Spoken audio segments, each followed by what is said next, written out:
할렐루야. 네, 우리 옆에 분과 인사할까요? 잘 오셨습니다. 서로 인사하겠습니다. 한 번 더 여쭤봐 주세요. 더운데 어떻게 지내세요? 한번 여쭤보십시오. 네.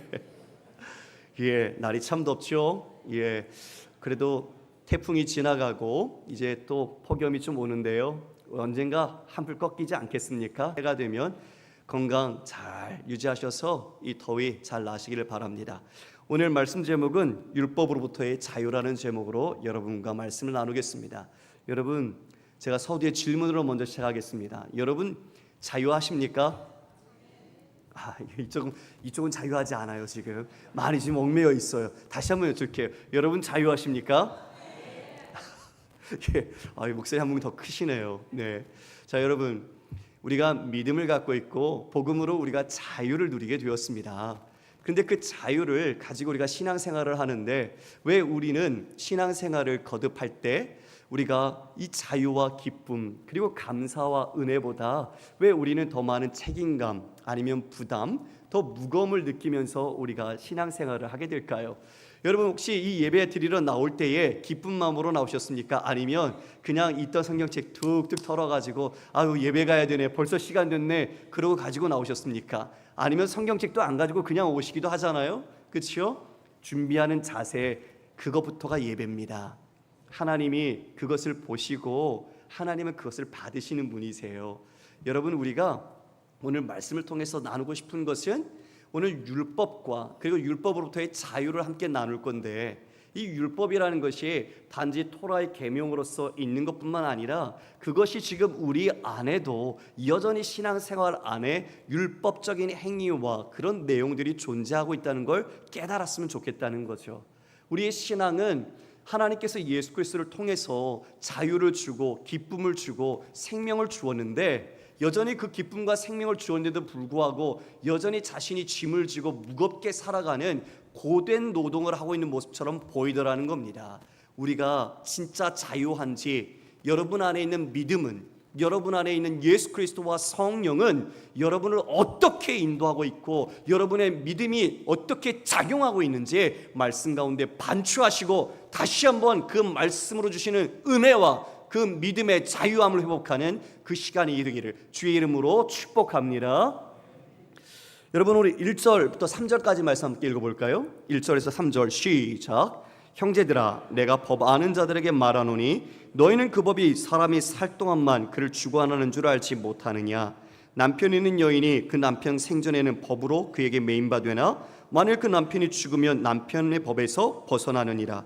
그러므로 만일 그 남편 생전에 다른 남자에게 가면 음녀라. 그러나 만일 남편이 죽으면 그 법에서 자유롭게 되나니 다른 남자에게 갈지라도 음녀가 되지 아니하느니라. 바울이 오늘 결혼에 대한 이야기를 하고 있어요. 그런데 이 내용을 왜 얘기하냐면, 우리가 6장에서 함께 살펴본 것처럼 은혜에 더 거하려고 죄에 거할 수 있냐? 절대 안 된다. 그리고 우리가 법 아래에 있지 않고 은혜 아래에 있는데 어찌 죄를 지으리요? 라고 이야기를 했거든요. 근데 오늘 1절에 법 아는 너희에게 말하고 있거든요. 우리는 법 아래에 있지 않아요. 은혜 아래에 있다고 이야기해주고 있는데, 이제 그러면 여기에 문제가 제기되는 거죠. 믿음으로 우리가 의롭다함을 받고 구원받았으면 그러면 율법은 우리가 지키지도 못하고 그 율법은 우리의 죄를 정죄하기만 하고 그것으로 우리가 구원을 받는 것도 아니라면 율법은 그러면 무용지물 아니냐? 율법을 지킬 필요가 무슨 소용이 있는가? 율법 폐기론을 주장하는 거죠. 그럼 반대로 유대인들은 이 율법을 시내산에부터 십계명을 받았고 그 토라를 가지고 자신의 목숨을 다해서 그걸 지켜왔단 말이에요. 하나님이 주신 것이고 그것은 우리에게 하나님이 지키라고 말씀까지 주셨는데 그러면 율법이 필요 없다는 말이냐? 서로 상충되지 않을까요? 이 상충됨 속에서 구원받은 그리스도인은 그럼 과연 율법을 어떻게 이해하고 해석해야 하는가? 그것을 바울이 결혼이라는 이것을 가지고 오늘 비유로 이야기해 주는 겁니다. 여러분, 1절에 보면 법하는 자들에게 말한다. 너희 그 법이 사람이 살 동안만 너희들이 그를 주관하는 줄 알지 못하냐라고 얘기하죠. 자 여러분, 그러니까 그 법의 적용, 그 법에 대해서 우리가 효력이 사람이 죽으면 끝난다라는 거예요. 더 이상 죽은 사람에게 어떤 책임을 지을 수 없으니까 어떤 계약이든 그것이 말소되는 거겠죠. 그래서 만약에 교도소에 수감되어 있는 사람이라면 그가 사망하면 형 집행 불능 결정을 하게 되고 재판 도중에 그가 사망하게 되면 공소 기각 결정이 돼요. 그런 것처럼 죽은 자에게는 죄를 물을 수가 없는 거죠.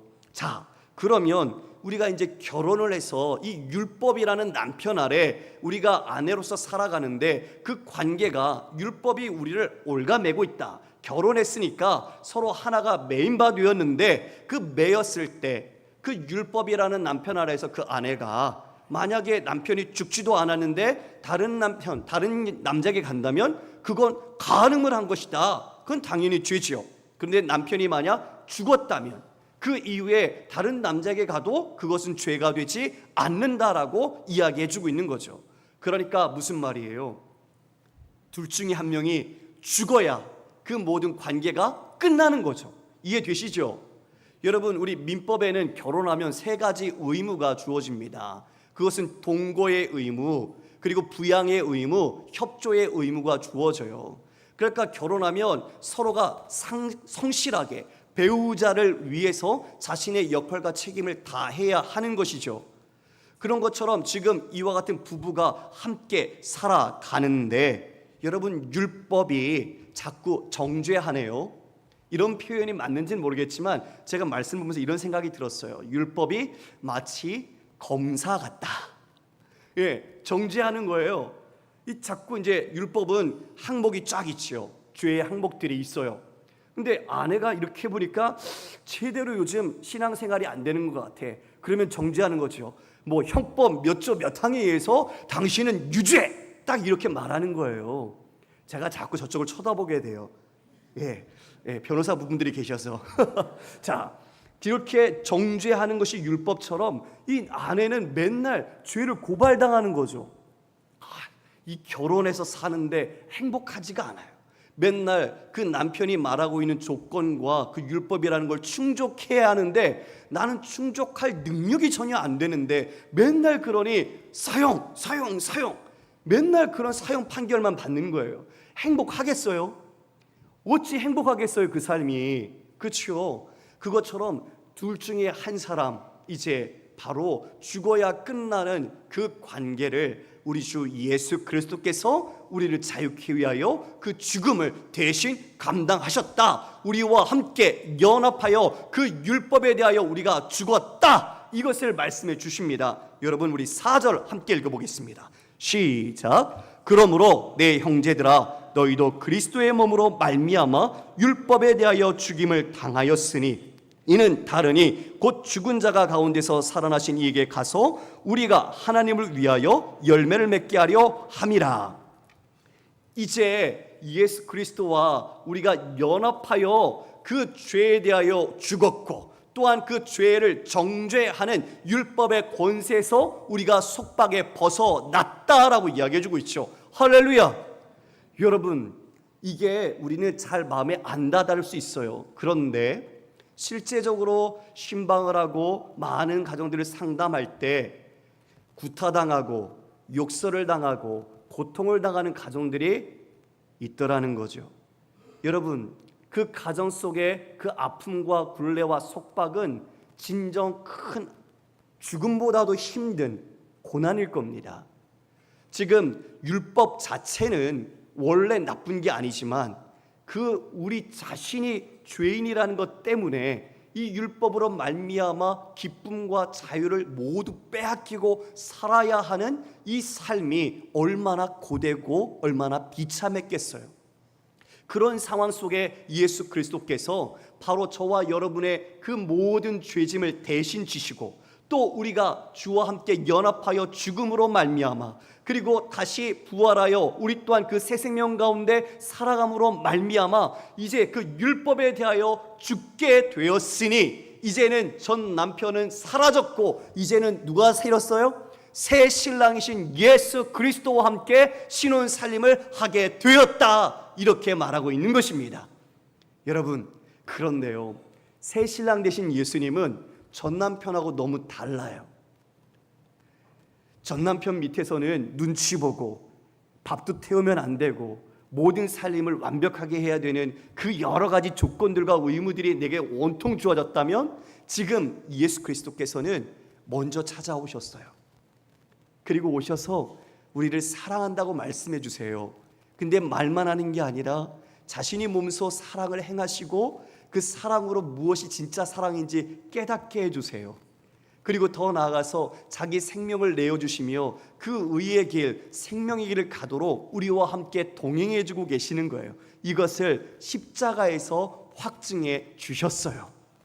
옛 남편은 무거운 짐을 잔뜩 지웠거든요. 자신은 지지 않으면서 이것을 잔뜩 우리에 지웠어요. 그런데 예수님은 그 짐 내게 주어, 내가 짓게. 내 멍에는 가벼워, 나랑 같이 가, 내가 져줄 테니까. 그러면서 그 짐을 도로 달라고 그러세요. 그리고 그 짐을 예수님이 다 지세요. 그리고 그 짐을 지시고 가시면서 우리를 늘 동행하며 우리를 손잡고 가세요. 여러분, 예전의 삶과 지금 새 신랑을 만난 예수 그리스도의 삶, 어떤 삶을 원하십니까? 당연히 후자의 삶이겠죠. 진짜 사랑을 알고 진짜 기뻐하고 진짜 자유함을 아는 그 행복한 삶을 바로 예수 그리스도께서 이루셔서 우리에게 은혜로 주셨다는 것입니다. 우리 말씀을 보면 이렇게 이야기하고 계세요. 다른 이, 곧 죽은 자 가운데서 살아나신 이, 바로 예수 그리스도께 가서 우리가 하나님을 위하여 열매를 맺게 하려 합니다. 예전에는 우리가 열매를 사망을 밖에 맺지 못했어요. 그런데 이제 하나님을 위하여 하나님 기뻐하시는 열매를 맺을 수 있게 되었다고 말해요. 예전에는 하나님을 알지 못했거든요. 그리고 하나님께서 주신 그 영광스러움을 내 영광, 내 명예, 내 성공과 이익을 위해서 그 썩어질 것들로 바꾸면서 우리는 살았어요. 그게 우리의 삶의 행복인 줄 알았던 거죠. 내 이름이 높아지고 내가 더 많은 돈을 벌게 되고 우리가 명예가 사회에서 인지도가 점점 올라가는 것, 그리고 내가 직장에서 인정받고 이 삶에 세상 사람들이 추구하는 가치 속에서 내가 어느 정도 보장을 받고 있다는 것을 느끼면서 이것이 진짜 행복인 것처럼 우리가 여기며 살았던 거죠. 그런데 알고 보니 이것이 썩어질 것들이었고 진짜 영광은 하나님께 드려야 될 영광이었는데 그것을 지금까지 드리고 싶어도 드리지 못했지만 이제 하나님께 그 영광과 하나님 기뻐하시는 열매를 맺게 되었다는 거예요. 할렐루야. 여러분, 우리가 자녀를 낳잖아요. 자식이 참 사랑스럽죠. 자식이 참 너무나 이쁘면요, 너무 사랑스러우면 그 자식을 위해서 최고의 것을 해주고 싶은 게 부모의 마음이에요. 그런데 부모가 능력이 안 되면 해주고 싶어도 해줄 수가 없죠. 사랑할수록 그 마음과 아픔, 고통이 심해요. 사랑하니까 할 수 있고 사랑하니까 해주는 거거든요. 지금 이와 같이 우리가 하나님께 영광을 돌리는 건 나를 이렇게 자유해 줬으니까 조건부로 페이백 해주는 것처럼 해주는 게 아니에요. 진짜 그 사랑을 내가 마음속에 깨닫고 그 사랑의 기쁨과 감사가 내 안에서 넘쳐서 하나님을 향하여 그 영광을 돌리고자 하는 내 안의 선한 의지가 나타나게 되더라는 거죠. 사랑해 보십시오. 밤새 보고 싶죠. 그리고 그 사람을 어떻게 하면 기쁘게 해줄까 온통 생각이 가득 차 있어요. 내가 뭔가 좀 더 해주고 싶지만 내 능력이 안 되면 더 준비하고 힘을 갖추어서라도 뭔가를 해주고 싶어하는 게 사랑의 속성이에요. 하나님께 우리가 그와 같은 열매, 생명의 열매, 성령의 열매를 맺고 싶어 하는 것은 의무와 책임이 아니라 하나님의 사랑을 깨달은 자로서 그 사랑에 기뻐서 맺어가는 길에 자연스럽게 돌려질 하나님의 영광이라는 것을 말하고 있는 것입니다. 여러분, 이제 이와 같이 그 하나님께서 그 기쁨의 열매를 맺도록 우리를 이끌어 가시는데, 그럼 우리 성경에 보면 두 가지가 나옵니다. 소마라는 단어하고 사르크스라는 단어가 나오는데, 이 단어는 사르크스라는 단어예요. 두 단어는 서로 혼용되어서 나타나기도 하지만 나누어서 이야기를 할 때 사르크스는 죄성, 즉 죄의 지배를 받아 타락한 육체를 이야기합니다. 소마는 일반적인 몸을 이야기할 때가 있어요.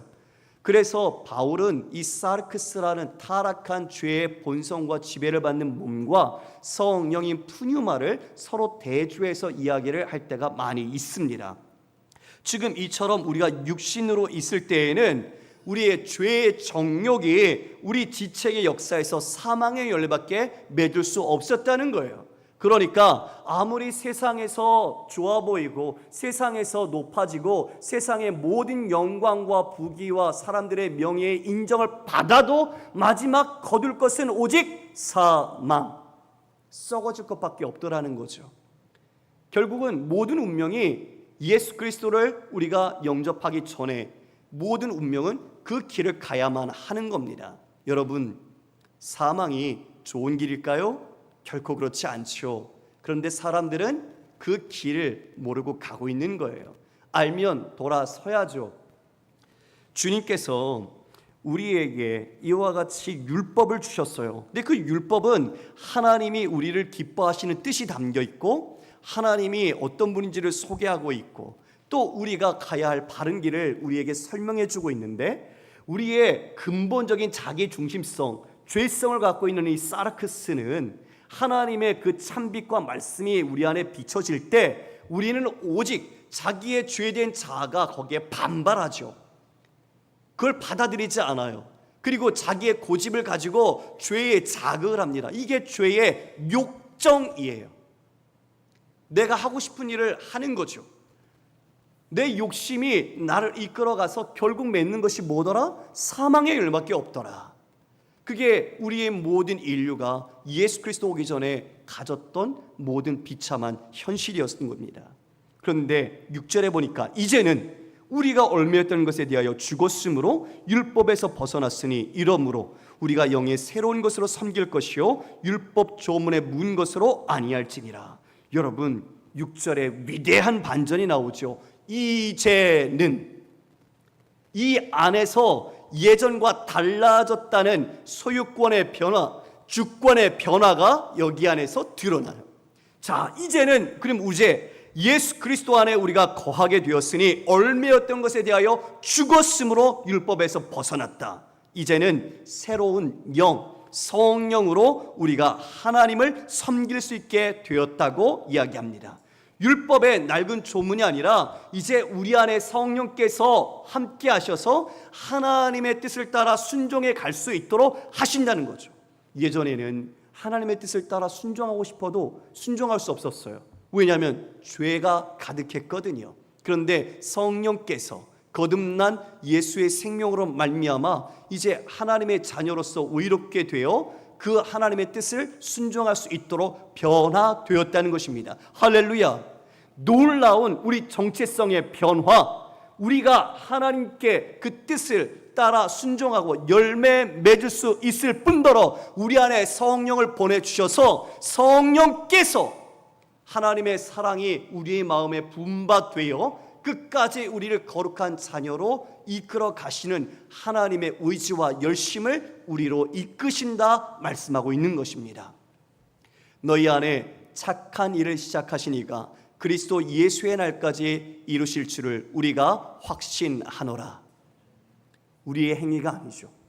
예전에 눈치 보면서 두려우면서 율법의 조건, 조문을 따라서 행했던 그 모습이 아니라 이제는 내 안에 성령께서 계시고 부어주시는 하나님의 그 사랑으로 그 말씀을 우리가 사모하고 순종할 수 있도록 우리가 나아갈 수 있게 되었다. 이 놀라운 은혜의 변화를 지금 이와 같이 이야기해 주고 있는 것입니다. 우리 요한복음 14장 21절 말씀을 함께 좀 읽어볼까요? 같이 읽겠습니다. 시작. 나의 계명을 지키는 자라야 나를 사랑하는 자니 나를 사랑하는 자는 내 아버지께 사랑을 받을 것이요 나도 그를 사랑하여 그에게 나를 나타내리라. 여러분, 나의 계명을 지키는 자는 나를 사랑하는 자라고 말했어요. 저 같으면 이렇게 하겠어요. 나의 계명을 지킨 자라야 나의 마음에 합한 자요 나의 시험을 통과한 자요 나의 은혜를 받을 수 있는 자다. 이렇게 말하고 싶은데 뭐라고 말씀하셨죠? 나를 사랑하는 자라고 하셨어요. 사랑으로 계명을 순종하는 것이라는 거죠. 율법의 죄짐과 그 무거움이 아니라 사랑으로 이제 그 하나님의 말씀과 계명을 따라 순종해 나간다는 겁니다. 이게 요한복음 14장 말씀에 지금 예수님이 나의 계명이라고 했는데요, 여러분 앞서 13장에서 예수님께서 계명을 주셨어요. 무슨 계명이죠? 새 계명. 바로 저기에 있는 새 계명. 내가 너희를 사랑한 것 같이 너희도 서로 사랑하라. 너희가 서로 사랑하면 이로써 모든 사람이 너희가 내 제자인 줄 알리라. 사랑이요. 그래서 바울은 사랑이 율법의 완성이라고 이야기를 했어요. 율법의 그 내용이 뭐냐? 까고 핵심을 보니까, 벗겨보니 그 안에 사랑이더라는 것이죠. 우리의 행위, 우리의 공로, 우리의 자격과 열심이 아니라 사랑, 하나님을 사랑하는 것, 그리고 그 사랑 안에서 이웃을 어떻게 사랑할 수 있는가, 바로 그것이 율법의 정신이고 율법의 내용이라는 것을 말씀해 주는 것이죠. 그래서 그리스도께서 모든 믿는 자의 의를 이루기 위해서 율법의 마침이 되어 주신 것입니다. 그러면 여러분, 율법이 이제 이 낡은 조문의 율법은 필요 없는 걸까요? 아니죠. 율법은 하나님의 뜻, 사랑이 담겨 있는 선한 것이라고 말씀을 드렸잖아요. 우리가 병원에 가면 뭐 하죠? 건강검진해요, 그죠? 자, 건강검진하면 엑스레이도 찍고 또 CT나 MRI 촬영도 합니다. 근데 여러분, 그 진단 도구들을 통해서 우리 안에 몸에 병이 있는지 없는지를 확인하잖아요. 그럼 만약 우리 안에 의사가 딱 보더니 이게 무슨 병입니다라고 진단하면, 그 진단을 내렸던 MRI나 CT가 그게 악한 겁니까?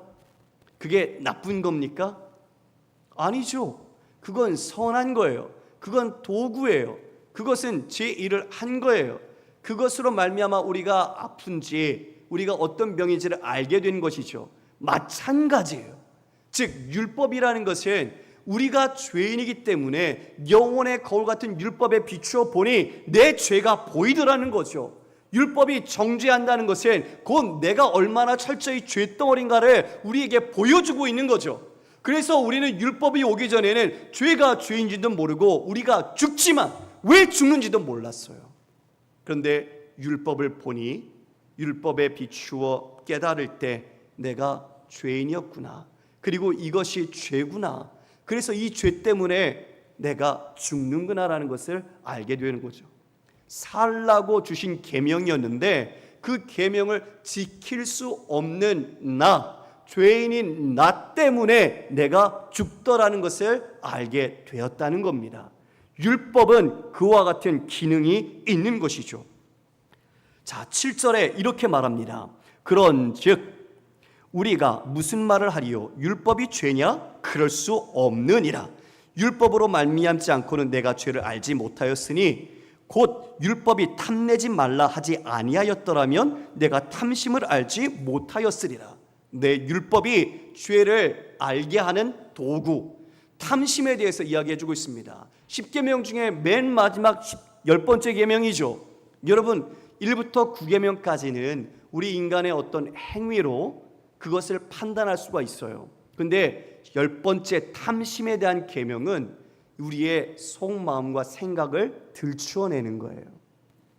예수님께서 오셔서 율법의 그 안에 담긴 그 글자가 아니라 율법의 정신을 이야기해 주시면서 말씀하셨어요. 음욕을 품고 여인을 보는 자마다 이미 간음했느니라. 그리고 살인하지 않았을지라도 그 형제에 대해서 노하는 자마다 심판을 받게 되고, 형제에 대해서 라가라고 바보라고 말하는 자마다 공회에 잡혀가게 될 것이고, 형제에 대해서 미련한 놈이라는 자는 지옥불에 들어갈 것이다. 여러분, 우리 율법의 글자가 아니라 그 글자 안에 깊이 담긴 하나님의 속뜻, 이것을 예수님께서 말씀하시며 가르쳐 주신 것이죠. 여러분, 부자 청년이 예수님께 왔어요. 그리고 예수님께 자신이 이 모든 율법을 다 지켰다고 이야기했어요. 진짜 열심히 지켰던 청년이었어요. 젊은 나이에. 그런데 예수님께서 네가 가지고 있는 그 많은 재물을 팔아서 사람들에게 나눠주고 나를 쫓으라. 그때 그의 반응이 뭐였습니까? 그 말씀 앞에 근심하며 얼굴에 수심이 가득한 채로 예수님을 향하여 간 것이 아니라 예수님께 뒤돌아서서 갔어요. 떠났어요. 왜요? 탐심 때문이죠.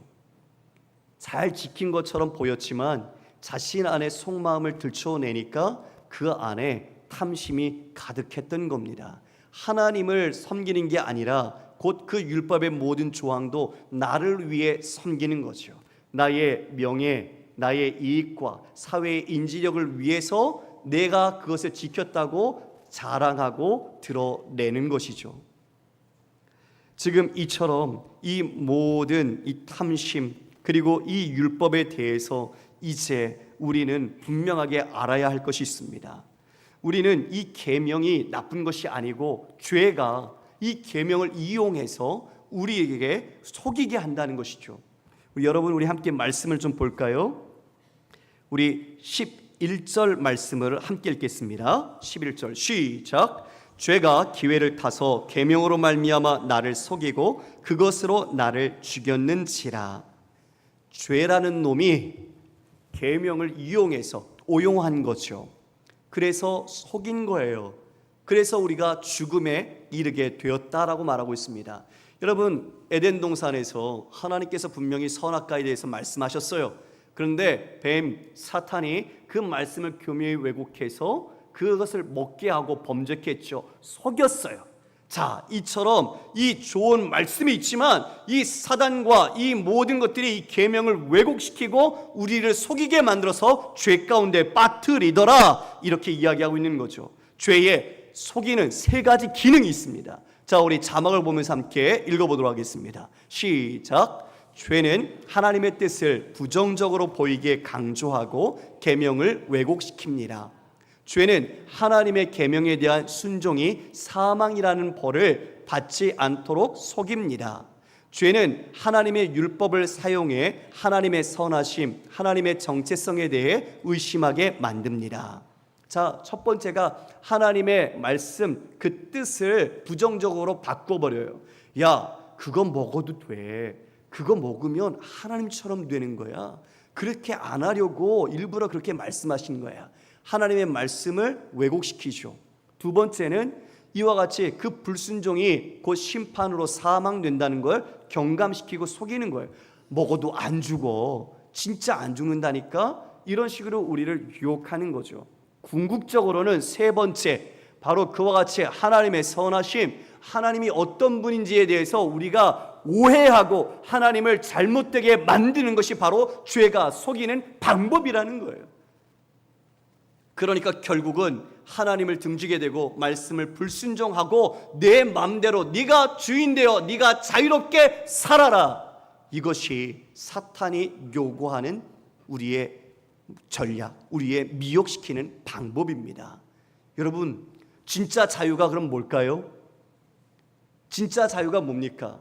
나 독립투쟁할래요. 내 마음대로 내 뜻대로 살래요. 돈 터치, 나 건들지 마세요. 이게 진짜 그리스도인의 자유일까요? 여러분, 우리는 지난주에 배웠습니다. 우리가 섬기는 것에 우리는 종이 된다고. 마찬가지로 여러분, 우리가 그리스도께 매일 때, 그리스도 안에 있을 때 우리는 그 모든 것으로부터 자유한 줄 믿으시길 바랍니다. 오직 그분 안에, 그의 생명과 자유와 그 기쁨 안에 우리가 거할 때 진짜 우리는 자유한 거예요. 그런데 예수 그리스도, 하나님을 떠나서 내가 내 자유를 마음껏 구가하겠다고 하는 것 자체는 이 세상의 온갖 모든 것에 내가 매이는 거예요. 그건 자유가 아니고 죽음으로 가는 길이죠. 지금 주께서 그와 같이 우리에게 말씀해 주십니다. 그러므로 12절에 율법은 거룩하고 계명도 거룩하고 의로우며 선하다. 바울은 명확하게 그것을 이야기합니다. 갈라디아서 3장 23절 25절 말씀입니다. 믿음이 오기 전에 우리는 율법 아래에 매인 바 되고 계시될 때 믿음의 때까지 갇혔느니라. 이같이 율법이 우리를 그리스도께로 인도하는 초등교사가 되어 우리로 하여금 믿음으로 말미암아 의롭다함을 얻게 하려 함이라. 믿음이 온 후로는 우리가 초등교사 아래에 있지 아니하도다. 즉 율법은 믿음이 오기까지, 그리스도가 오기까지 우리를 이끄는 초등교사라는 거죠. 그러니까 죄가 무엇인지 깨닫게 해주고 우리 자신이 그것을 지킬 수 없음으로 말미암아 중보자 예수 그리스도가 필요하다는 것을 인식하게 해주고, 그래서 예수님이 오시니까 우리는 그 믿음으로 말미암아 그 은혜와 호의로 인하여 구원받고 의롭다함을 받게 되었다, 이것을 이야기해 주는 것이죠. 율법으로는 누구도 의롭다함을 받을 수가 없는데 율법 외에 하나님의 한 의가 나타났으니 곧 예수 그리스도를 통하여 우리가 그 은혜와 그 자유를 받게 된 것입니다. 이제 우리는 그와 같이 자유한 자가 되었고 성령에 속한 자로서 성령의 도움으로 우리는 하나님 기뻐하시는 열매를 맺게 되었습니다. 자, 사랑하는 성도 여러분, 이제 결론입니다. 우리는 과연 그러면 그 어떤 삶을 살고 있습니까? 여러분이 신앙의 연륜이 얼마나 되십니까? 모태신앙도 이 자리에 계시겠죠? 그리고 10년, 20년 우리가 수많은 신앙의 길을 걸어왔습니다. 여러분, 그런데 여러분의 신앙의 그 삶이 여러분 안에서 기쁨과 자유를 정말 누리게 하면서 여러분에게 은혜를 주고 있습니까? 아니면 그 일을 할수록 내 마음에 무겁고 어렵고 힘든 짐으로 다가오고 있습니까? 만약 후자라면 왜 그럴까요? 후자라면 예수 그리스도께서 주신 은혜를 모르기 때문입니다. 율법으로부터 우리를 자유케 하신 수고하고 무거운 짐진 자들아 다 내게로 오라 내가 너희를 쉬게 하리라 하신 그 주님의 사랑의 초대에 우리는 믿음으로 반응한 것 같지만 여전히 내 습관과 내 신앙의 형식을 가지고 붙들어서 내 공로와 자격을 만들어가고 있는 종교적인 삶을 살고 있기 때문에 내 명예, 내 직분, 내 모든 이름을 위하여 이 일을 할 뿐 이 일 속에서 진정한 그 자유를 누리지 못하고 있는 것을 보더라, 그것이죠. 그래서 여러분에게 도전하고 질문을 드립니다. 여러분이 삶에 어떤 열매를 맺고 있는지 돌아보셔야 합니다. 기쁨의 열매를 맺고 있는지, 내가 그냥 여기 있다가 지나가고 일주일의 삶은 세상의 다른 삶을 살고 있다면 여러분 똑같이 율법으로 살고 있는 겁니다. 하나님께서 예수 그리스도를 통해 자유케 하신 그 자유는 모든 삶의 영역에서 여러분에게 기쁨과 생명을 주며 하나님을 위한 열매를 맺게 자라가게 하십니다. 성령께서 여러분들을 이끌어 가시고 주님은 뜨거운 사랑으로 여러분에게 그 공급하심으로 그 능력 있게 감당하게 하십니다. 그러므로 질문하십시오. 여러분이 이번 주에 여러분이 어떤 일 할 때 질문하십시오. 하나님이 기뻐하시는 일이 맞는가? 하나님이 기뻐하심은 어떤 방법일까 질문하십시오. 두 번째, 그 일에 대하여 사랑으로 행하십시오. 예전에는 율법이 짐이었지만 이제는 그 사랑을 알므로 사랑으로 우리는 하나님의 말씀을 순종하는 것입니다. 우리는 완전히 변화되었습니다. 여러분, 우리 모두가 지금 이와 같이 율법으로부터 자유된 진정한 기쁨과 자유함으로 여러분의 신앙생활 속에서 우리 새신랑 되시는 예수 그리스도와 더욱 행복하게, 더욱 은혜 충만하게, 그리고 주님 기뻐하시는 열매를 맺으며 걸어가는 삶이 되시기를 주님의 이름으로